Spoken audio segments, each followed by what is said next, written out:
Recently, we've been playing through XCOM 2, and one of you asked this question. Do you have a video with your standard team build? I didn't, but it did get me thinking. Well, what is the perfect team composition for XCOM 2? Now, when I'm saying this, I'm talking about the base game, not War of the Chosen, but the vanilla game. What is the best composition you can put together? And I'm going to come up with an answer. This is my opinion. You may have a different opinion. If you do, I'd love to hear it. Put it in the comments. Justify why your team is better than my team. I'd love to know. But this is my team. This is what I think is the best team. If you'd like to support this video, please leave a like. It really helps with the algorithm. If you like this video, think about subscribing. So this is the team that I would put together. So I would go for 3 or 2 supports and 3 or 4 damage dealers. It's what I would call them. So the first thing that I would do is I would choose a specialist. And the reason I choose a specialist is because they're a support. They're not to do the damage, but they're to help out your team in danger. I'm going to give them a medic kit, and I'm going to also give them a skulljack. And so the specialists, their job is to just support your team. If they get damaged, they're going to heal. If you need to hack, they're able to hack. If you need to do a skulljack, they can do that. Let's have a look at the upgrades that I've given to my specialist. Well, no, that's the upgrades on the gun. Stock's useful because, again, if they're a support, that's good for them. This is what we want, the abilities. So go medical protocol, I would say. If you're just bringing along 1 specialist, go medical protocol. If you've got 2, sure, go combat protocol. But you're going to want to have the ability to heal people from a distance. Also go field medic. Just those 4 medic kits just give you so much ability to keep your soldiers in the fight. Now the second one, I would go for haywire protocol, and the reason that I do that is because I'm just using my specialists as a support. Their job is to support my men, not necessarily to kill anyone. So the haywire protocol, I normally use him to shut down enemy robots. Threat assessment, again, is really good for support. Guardian, I mean, you could do either of these, and restoration is again that same sort of idea that he's here to support. Capacitive discharge is amazing, but again, that's for damage. If you're building 2 specialists, absolutely go for capacitive discharge and go for combat protocol. But if you've got 1 on your team, and I tend to have 1, and I try to make him be able to do more than 1 thing, then I would go for this sort of setup. So he's here to support my team and to just do damage. Like I say, that's why he's got a stock on. He's there to help out. I always give them scopes if I can, and the hair trigger is good. Again, as a support, he might get an extra action. So that's my first guy. Always have 1 specialist, always have a healer. I try and keep him near the back. He's not there to kill anyone really, he's there to just support. And then the second support I would go for, let's find him, is Sam. And the reason that I would choose Sam is because he's our Grenadier who uses grenades. He's there to support our troops. So let's have a look at what he's got. He's got these grenades. I'll show you his grenades. He's got the EMP grenade. That's to shut down enemies that I don't want to, or I don't think I can kill in 1 turn. So I will use that EMP grenade to shut down heavy mechanized units with loads of armor, loads of health. It's not guaranteed to work, but it works a lot of the time. So that's ideal if you just want sort of some breathing room on a mission. And then I like to give him normal grenades, just so he's there to support. He's yet there to destroy enemy cover and help our other damage dealers do the damage. So Mimic Beacon again is ideal for him. What sort of upgrades am I giving him on the gun? Well, scopes again. Always give him scopes if you've got them. Stocks again are good at Grenadiers, especially if you're using them as a support troop, so he can finish anyone off. If he's got 1 or 2 health left, you can just have a shot with them, and a repeater was just a bit of fun. Then the abilities that I've given him. This you could do all sorts of things really. I've actually made him more aggressive just because my playstyle is more aggressive, but absolutely you could go down this tree with a blast padding and demolition. Again, good for the support nature of him. You could, if you give him blast padding, you can use him as a bit of a tank. Shredder That's just helpful for me to take off armour, which is obviously what it does, but I quite like that ability that all my Grenadiers take off the enemy's armour. And suppression is good to just keep the enemy's heads down. So again, he's not doing the damage, he's just supporting our troops, trying to keep them alive. Demolition is absolutely valid. I don't like the fact that demolition is only 80%. If it was 100%, I get it. 80% just feels... I don't want to waste a shot on nothing and then have it not working. Again, this is a really difficult decision. If you've got one Grenadier on your team, I would go heavy ordnance, because that extra grenades can be really useful to destroy enemy cover. Again, he's not doing the damage, he's just supporting the team, making sure the rest of the team can do the damage. But you could argue for hollow targeting, and because I normally put 2 Grenadiers in my team, I would fit them with hollow targeting as well. It's really difficult, those 2 decisions. I love them both. Hollow targeting obviously adds aim to an enemy, but yeah, if I had one Grenadier, I think I would go heavy ordnance. I think I would do without the hollow targeting, but I love this ability too. Then chain shot volatile mix. Again, if we're using him as a support, volatile mix is great because we've got the grenades. We just do a little bit more damage with the volatile mix. If you're using him, we'll have a look at that in a minute, the chain shot, because if we're using the Grenadier as a damage dealer, then chain shot is really important. Again, salvo's really good as a support because he's got 2 abilities. He can destroy cover and he can use maybe his stock to finish someone off. Hail of bullets is also great. It guarantees a hit, and so that could be really useful if you've got something with relatively low health but you just can't hit it. The negative of this is you're probably using your Grenadier to throw a grenade, so if he's throwing a grenade, he's not going to be shooting so much. But I had 2 Grenadiers, so I was mixing it up a bit. And then these 2 either are good. Rupture is good. Again, it's good as a support because you do some damage, and then everyone else does more damage. Saturation fire does damage to multiple enemies, so that's really good. So yeah, that's my support Grenadier, giving him extra health. Don't need to do that. That's what I just did. Then this troop, I would say either make him a damage dealer or a support. You really need 2 supports. You can go with 3 supports if you have to. I would go somewhere in the middle. So I think you could use psionic troopers here, and it would be absolutely valid. I won't build my team with a psionic trooper because you get them relatively late in the game and they're so powerful. You could easily use psionic troopers here, but I'm going to use a Grenadier, a second Grenadier, because a lot of you guys are starting out. You're not going to have you're not going to be using those psionic troopers till later. So once you get them, use them. But for now, we'll just go over Grenadier. I think they're ideal as your second, and I would see this guy as your sort of partial support, partial damage dealer. I've given him aim with these tracer rounds. You might not get hold of them, but if you can, it's good to give him tracer rounds. And the reason for that is I want this second Grenadier to be hitting targets. And the problem with Grenadiers is then aim isn't so good. So let's have a look at his aim.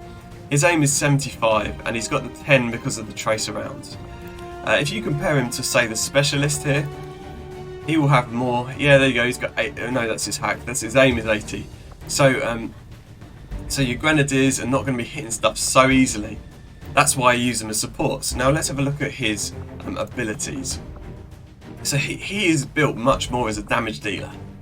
His aim is to try to put down as much damage as possible while acting as a little bit of a support as well. So Shredder helps your damage dealers because you're taking off armor. Suppression again does the same thing. Hollow targeting, really good, boosts your aim. Chain shots is an amazing ability if it hits, but the difficulty is that his aim is lower, so he's less likely to hit. I think there's justification for giving your hollow targeting to your other Grenadier, so that this guy's chain shot hits more often. And then again, salvo, halo bullets, both good. Whatever you do, you will enjoy that decision. Rupture again, saturation fire, both good. There's no difficulty. Whatever you do is good for that. Weapon upgrades again. I like stocks on my Grenadiers because they miss more, so it makes sense to give them stocks. Auto loaders, so that if you get Weapons disabled. You can reload, and you don't need a repeater. Again, I just love repeaters. Just that chance of killing something. So there's our 3 supports / damage dealer him. And so their job on our mission is to open the way for our damage dealers to put down the damage. And so these 3 guys over here, you can choose. I mean, this is my opinion. You can do whatever you want and it will work. But I would go either 2 rangers or 2 sharpshooters. And I tend to prefer 2 sharpshooters, but I would not have a problem if somebody said I prefer 2 rangers. So let's put in, I mean, Eye Gouger, if you've watched my playthrough, he has just been amazing. And the reason, let's have a look at his abilities. The reason I love him is we've built him as an assault ranger, and he puts out so much damage. He's just unbelievable in the amount of damage he does. He does critical hits, and his critical hits go for, you know, anything from 15 to 20 damage. It might be a bit high, it might be 15 to 18, but he does a lot of damage. So we've built him with the Blade Master. That's really effective early on when you're dealing with sectoids. Anything that if you're using this sword a lot, and I like to use this sword a lot, that Blade Master is very necessary. Otherwise it's not really worth using the sword if you haven't got Blade Master. And we're not building them as a Phantom Rangers. Phantom Rangers are really good, and you can use them really well with sharpshooters, but the negative thing about Phantom Rangers is you have to make sure that you are shooting all the time with them. That's what I would say. If you've got a Phantom Ranger, make sure they're not just concealed the whole mission, because they're not doing any damage, and therefore you're basically playing with 5 men rather than 6. So yeah, I would go, if I have 1 ranger, I go for the assault, and it makes sure you're always using him. He's always putting down damage. Shadow Step, again, he's not concealed that often, so it makes sense to do that, and he's often running in past overwatches, so Shadow Step makes sense because he doesn't trigger the reaction fire. Run and gun, very, very important and very useful to be able to run in close, and pretty much you want to put yourself right next to the enemy that you want to kill, and then you want to blast them with as much critical chance as possible. So run and gun's necessary for that. Blade Storm adds to that extra power, so if you can run really close to an enemy, shoot them, and then they move, and then you can use the Blade Storm, you get extra damage. So again, this is all fulfilling his role as a damage dealer. He's trying to put out as much damage as possible. Untouchable, if you watch my playthrough, you'll see it's so powerful. So this means that you can basically leave 1 enemy alive. And so that's what I try to do with these pods. I try to wipe out 3 or 4 out of the pods, leaving 1 guy alive. That's fine. We'll leave him in the open. We'll leave him vulnerable. Make sure everyone else is in cover, and they will target him with the untouchable ability. Means he can't be hit, and so therefore that's really powerful. Reaper, rapid fire. Honestly, either of these, whichever you prefer, go for it. Rapid fire is amazing, and probably maybe. The thing is, you can be a damage dealer either way. You can go Reaper, and then you can do damage on multiple enemies. Rapid fire gives you that ability to put a lot of damage down on 1 enemy.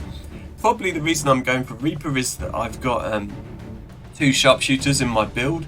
But if you've got 2 rangers, absolutely go rapid fire, because this will put so much damage out there. The negative thing is that you've got the aim penalty, so let's have a look at his upgrades. He's got the laser sight. It's arguable, I can't even say that word.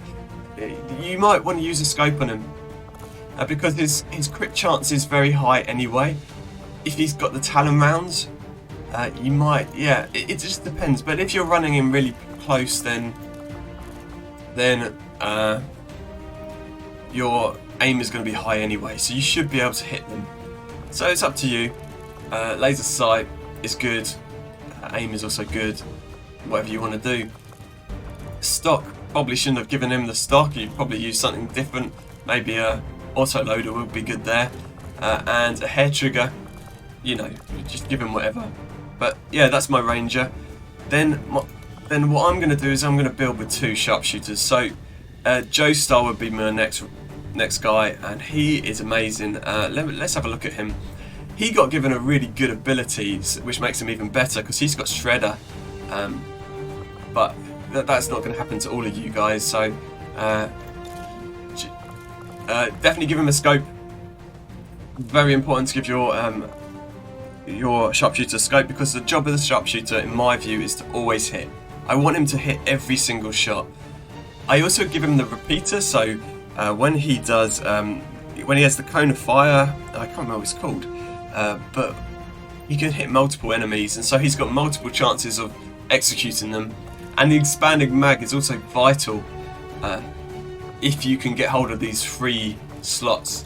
If I had to get rid of one of these slots, because this isn't always possible to get, I would probably get rid of the repeater. So I would use the scope and the expanding mag, but the repeater is just that extra fun. Now, what about his abilities? I would never choose return fire. It's not, you shouldn't be getting shot out with your sharpshooter. They should be at the back. So long watch is what you want. Now, Deadeye, Lightning Hands, both good. I really like Deadeye, really like Deadeye, but Lightning Hands is a free action, so I don't think you can go wrong either way you go there. Death from Above or Quick Draw, again, both good. I prefer Death from Above, just because you get that extra action, but Quick Draw, you know, the negative thing about Quick Draw is you can't use your rifle after using it, so yeah, that's why I kind of lean away from that with my sharpshooter.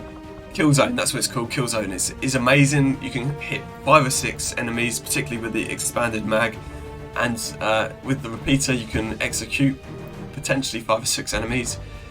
Never go for aim really, because how often are you going to hunker down with your sharpshooter? You shouldn't be hunkering down with him, he should be at the back, so you should have steady hands. There's every chance you didn't move last turn, gives you that aim and that crit chance. And then Serial Fanfire, up to you. Serial's amazing.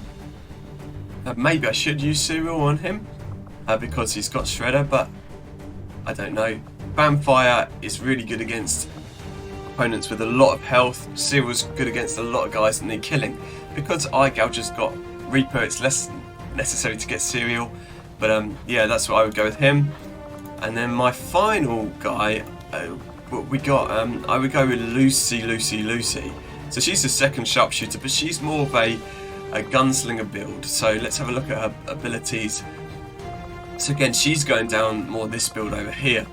The reason again sharpshooters are so good is their aim is so high. I've given her a scope, so they're just likely to hit every shot, and that's so important in this game, to be able to hit shots. If you watch a lot of YouTubers playing with XCOM, they don't prioritize aim so much as I do, and they lose troops and they lose missions because they miss shots, because it's random, and they get really angry with the game because they're missing.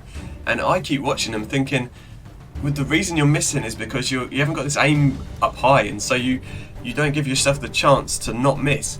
So you really want the odds to be in your favour, and so the higher your aim is, the less likely you are to miss. Now you want the long watch, because return fire's naff.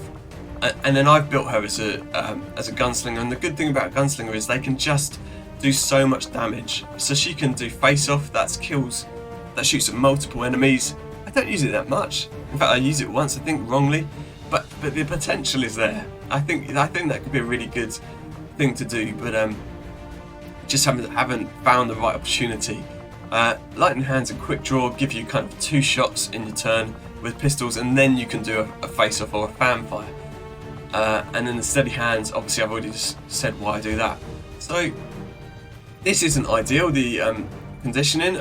Ideally you'd have additional aim, but I just didn't get a PTS that boosted my aim. But if I did, I would add it to her, just to add to even greater aim, less chance to miss.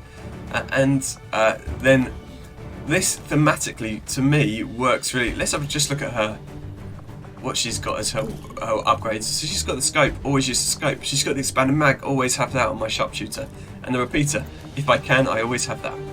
So yeah, this is the idea. These 3 guys on the right, they're to just put out so much huge damage, and that's their role. They're there for damage. That's why they've got blue screen rounds. I would probably put Talon rounds on Eye-Gouger. These guys over here, their role is to support these guys. These guys are to do killing, these guys are support. So they're to shut down anything, throw a mimic beacon, They're to increase the aim with the blue screen rounds. They're to destroy the cover with the grenades. They're to use the MP grenade to shut down something. They're to hack with the skulljack, which increases hack. If you didn't know that, if you add a skulljack to your specialist, their hack increases. So yeah, so that's how I build my team. That's my thinking behind it. This team's hugely effective. I've pretty much run through the whole game with this team on Legend, and it's actually made the game relatively easy. Most missions are fine with this team. I would recommend you try it out. If you have a different build, a different team that you use, let me know in the comments. Let me know what you build. If you think there's a weakness in this team, let me know, and let me know what you think is better and stronger. But I think this team's really strong. As I say, I would potentially drop out a sharpshooter for a ranger. I could potentially drop a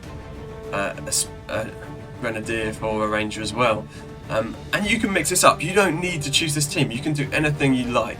But this is the team I use. If you want to see more XCOM gameplay, we're going to be doing a playthrough through War of the Chosen. We're going to try and restrict ourselves to make it a bit harder. Then subscribe to the channel, and that will be coming up in the future. If you like this video, leave a like. But thanks for watching, and join us again when we next play XCOM 2.